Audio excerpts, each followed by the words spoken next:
Hello and a very warm welcome to yet another fascinating edition of the program, CSE Weekly, a weekly program that keeps you abreast on the activities and achievements of the Corporate Affairs Commission. My name is Rashid Mahi. Coming up, AI deployment. RGCSE engages stakeholders in Lagos. Plus, RGCSE makes case for upward review of fees amidst growing challenges. We will be right back. Starting a business can be exciting, but it often comes with a mountain of paperwork and significant bureaucracy. But wait, there is an easier and better way. Introducing the new and highly improved CAC's company registration portal, your AI-powered solution to effortlessly register your company and get started on your entrepreneurial and business journey. Thanks to the visionary leadership of Hussaini Ishaq Magaji, SAN, the Registrar General CEO of the Corporate Affairs Commission, your entrepreneurial and business journey will now be faster, smarter, and hassle-free. With our intelligent AI platform, your business registration journey has become easier. During this first phase of our three-phase deployment of AI, the AI CRP expedites your name availability process, as well as the company registration itself. The AI guides you step by step, ensuring everything is done correctly, with real-time error checking and name suggestions, making it cost-effective for you to achieve name availability and instant registration. Join the future of business registration. Visit www.pre.cac.gov.ng today.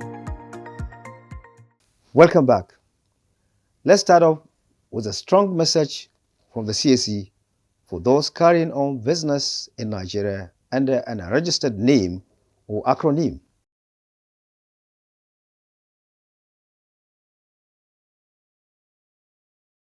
All right, well said. Message for those that are concerned. Let's now take you to Lagos for CSE's engagement with stakeholders. The Registrar General CEO of the Corporate Affairs Commission, Hussaini Ishaq Magaji, Senior Advocate of Nigeria, has solicited stakeholders' support for its deployment of artificial intelligence on companies' registration portal, Intelligent CRP 3.0. Hussaini Ishaq Magaji, who stated this at a stakeholders forum on Tuesday, 22nd April 2025 in Lagos, said their support was critical to ensuring proper implementation for overall benefit of the country. Represented by Mr. Justin Nida Birao, Special Advisor to the Registrar General, Magaji explained that the deployment will begin with a pilot project to cover availability or name search, registration of business names, and a host of other pre-incorporation services.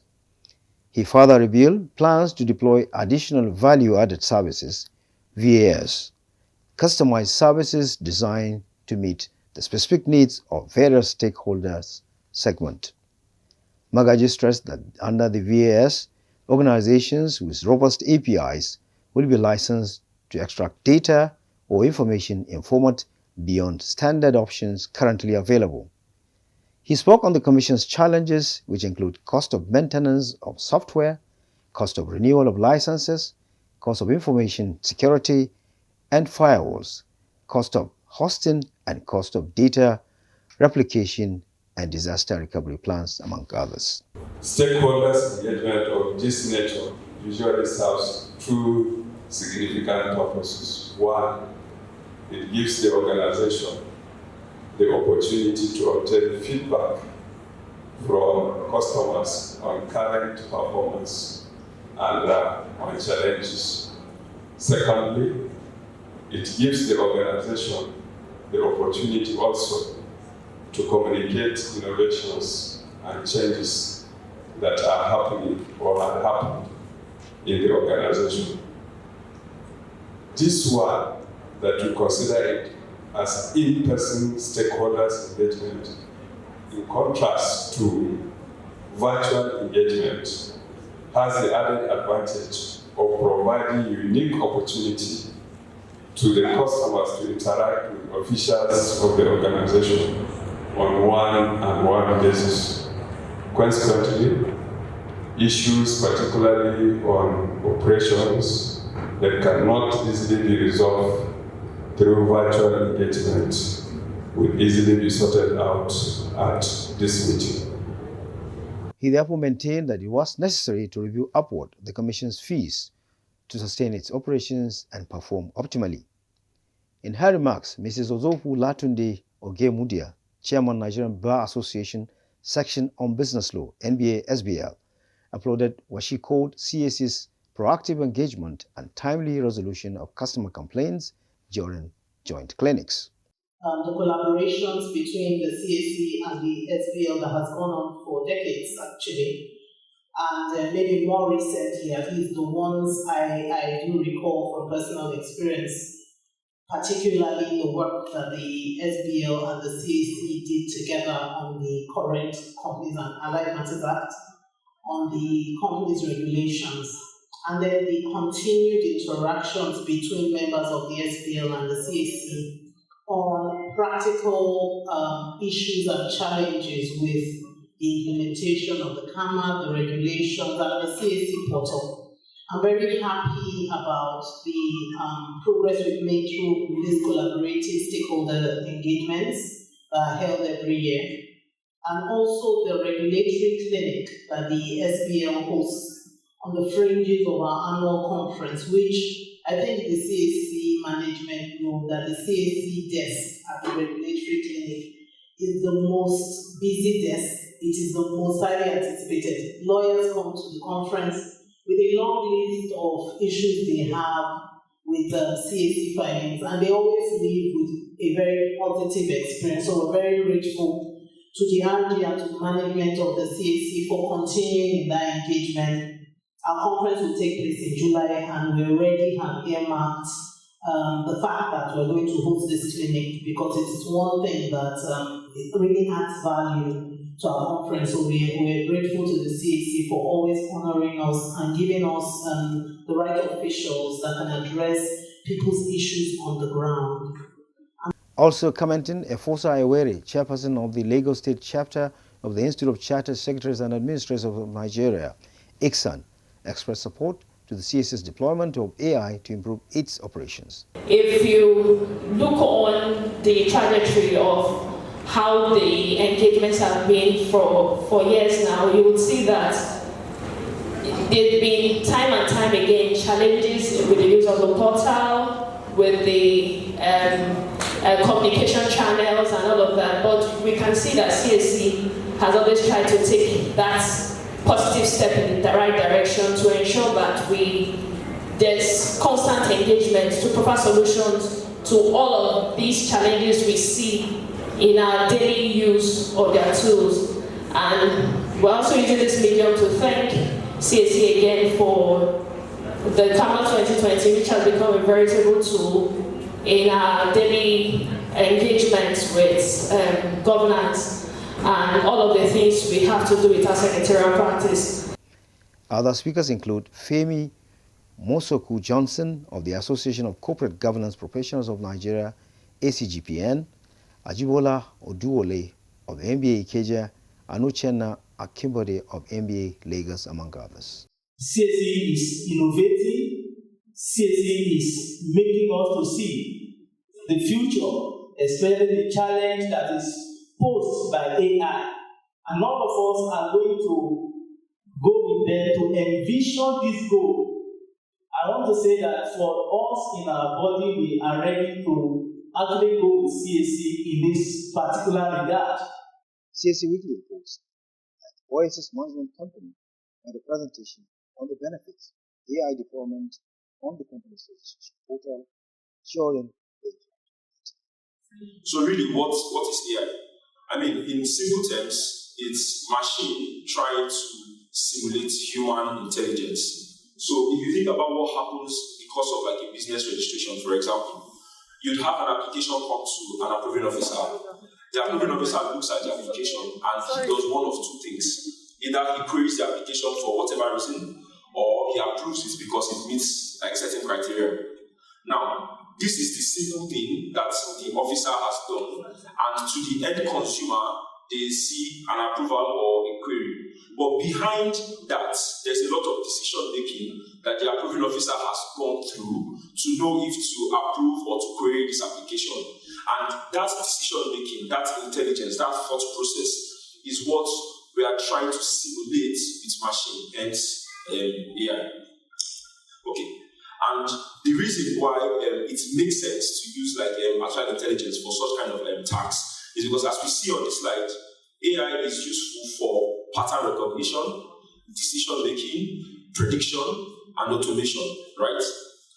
And really, it's a tool that will come in and to assist the ease of doing business in Nigeria. It's sort of being used as a buzzword. We hear it all the time, but in reality, we experience it in everything we do. If you think about, like now, if you do a Google search for anything, Google's AI would do an explanation of what the term is to you before giving you like results. Prior to, let's say 2 years ago, if I do a search, for example, I'm searching for whatever thing on Google, it will probably return to me like a list of sites I can go to and so on and so forth. But now they've infused AI there, so it gives you sort of an explanation. So if you think about what's happening, right, it's used AI to make your experience better, and really that's the goal. So the point of like this is to take the buzzword away from AI and make us understand that we've already been experiencing it. It's in our everyday life, right? Whether it be when you're unlocking your phone, so face recognition on your phone, whether it be when you're doing a Google search, chatbots on websites, and so on and so forth. Other stakeholders also had opportunity to offer suggestions as well as solutions to some biting challenges. Alternative names, suggestions when names are rejected. Because this is one of the challenges we have been facing over time. We could submit several names, only for them to be rejected, or name similarity and all that.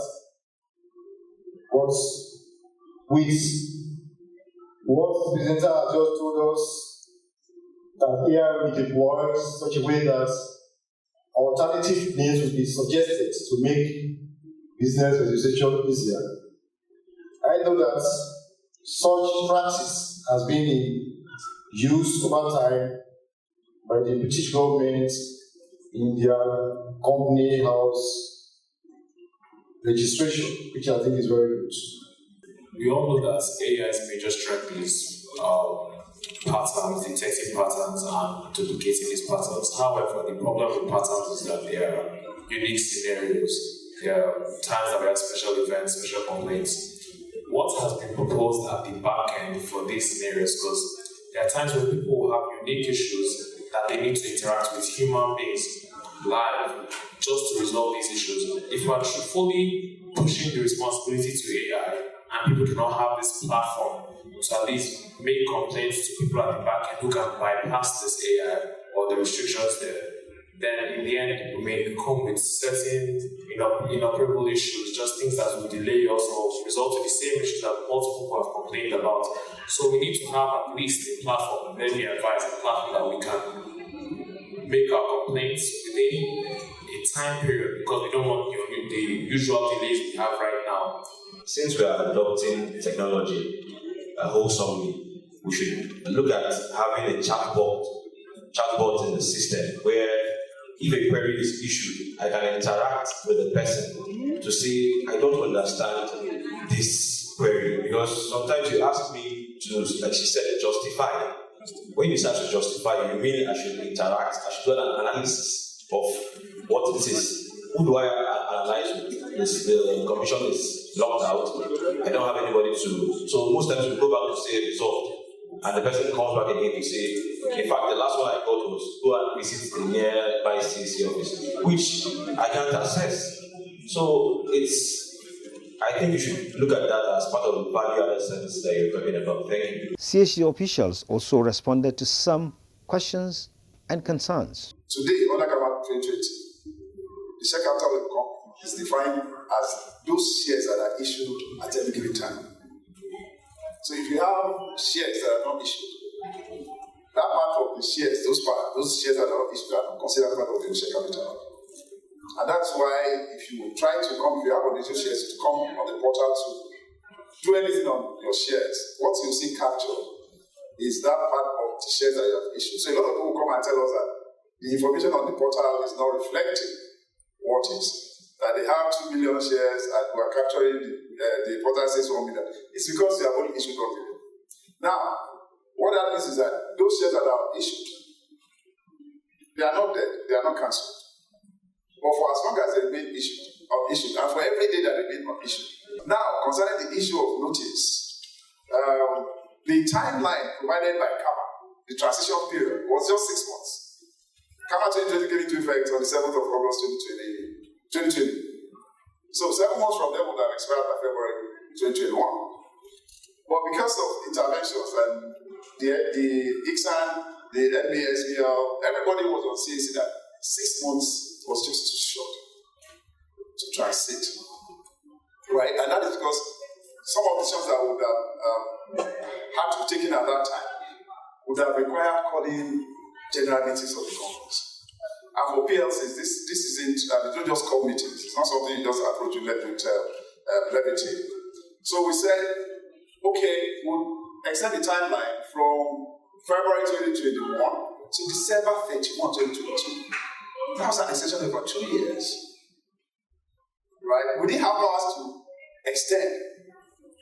But what we did was to say, since the law says that penalties that will apply will be as determined by CAC, we decided that for that period, we'll determine 0 penalty. So we didn't apply penalty for anybody who came forward to deal with those shares. And this notice was all over the place. In the newspapers, on our website, circulating on all the platforms we had access to. So it may not be, it's unlikely that CAC will consider another extension after the 2 years. Now, what the law says is that it should be against the company. Alright? Unlike 1990 CAMA, where we had a similar provision under Section 99, which applied penalties not just to the company, but to the company and officers. Yeah, well, this case is just the company. So don't worry, it won't be much. And daily penalties for small companies is just 250 naira, just a matter. The one for companies other than small private is 500 naira, and for public companies 1,000 naira. But the total waiver of the penalty is not likely. And you heard what the RG said, the rep of the RG. We're talking technology. These things are denominated in dollars. They're not even denominated in naira. The government is reducing our fees by the day. The interest is on, I don't know, the focus is just on CAC. Maybe you also can help. Nobody's reducing FRS fees. Nobody's reducing other fees, SEC and other fees. It's only CAC.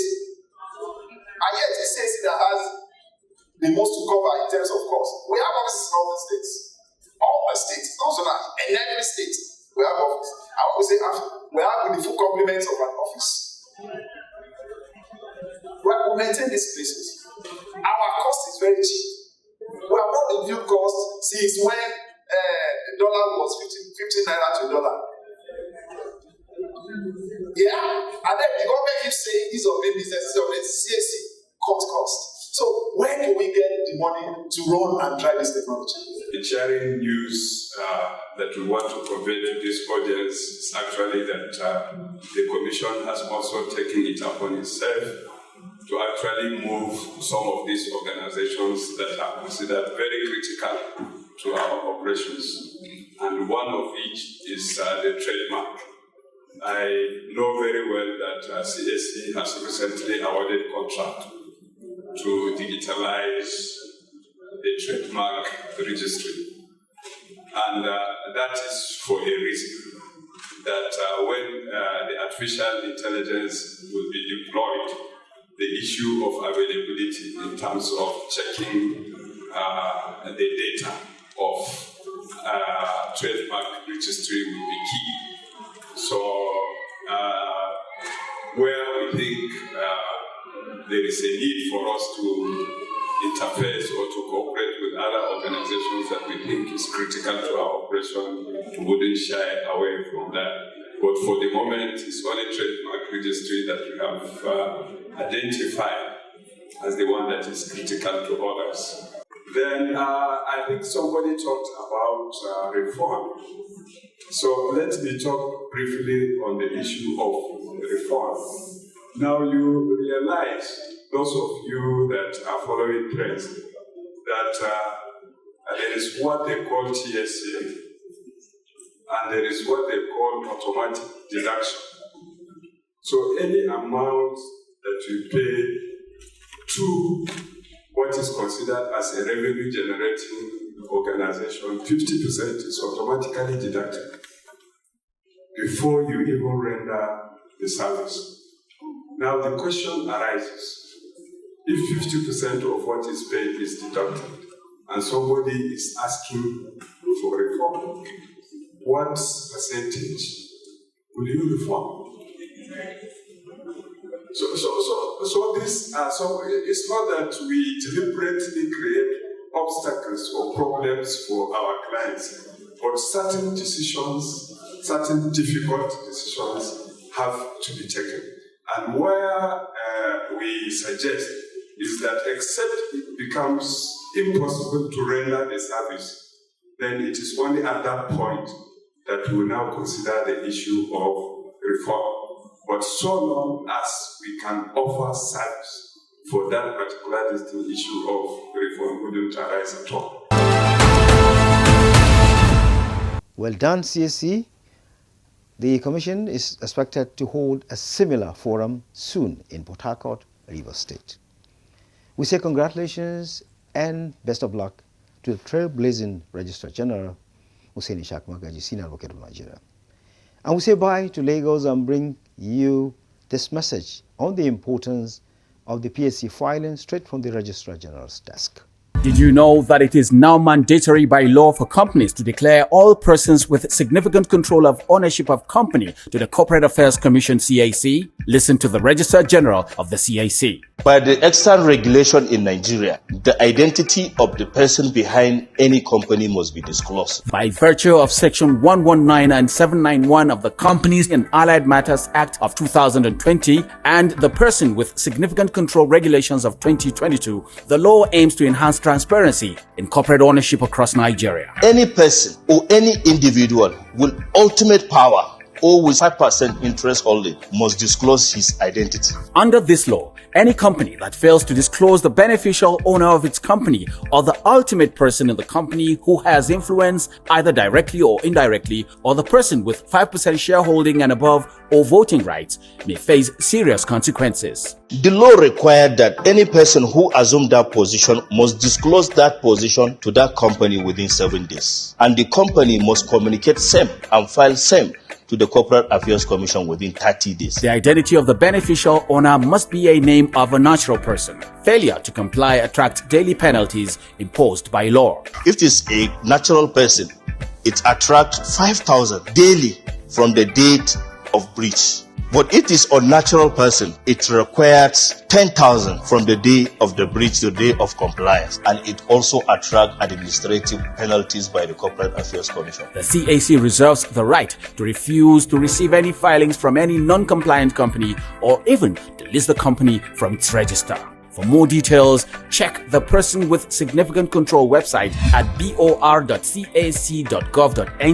or visit the Corporate Affairs Commission's official website at www.cac.gov.ng. CAC, committed to prompt and efficient service. What a beautiful delivery there by the RG.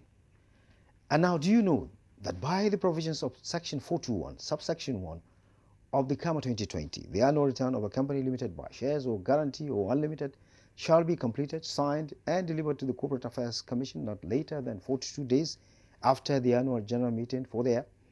So have you updated your records with the CAC? Well done if you have, and if you have yet to do that, please hurry now to www.cac.gov.ng to file your return to avoid being struck off. The CAC remains committed to working hard to provide prompt and efficient service to customers in line with global best practices.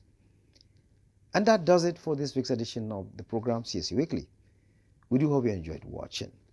For comments and inquiries, please take advantage of our social media handle. On Instagram, the address is Corporate Affairs Commission. The Facebook address remains Corporate Affairs Commission. And on X, formerly Twitter, the address is at CAC Nigeria 1. Email service is cservice@cac.gov.ng. And the website address remains www.csc.gov.ng. Call center number remains unchanged. It is 070-80-62-9000. Do join us next week for another interesting edition of the program. Same time, same station. And for me, Rashid Mahe, and the whole team is bye for now.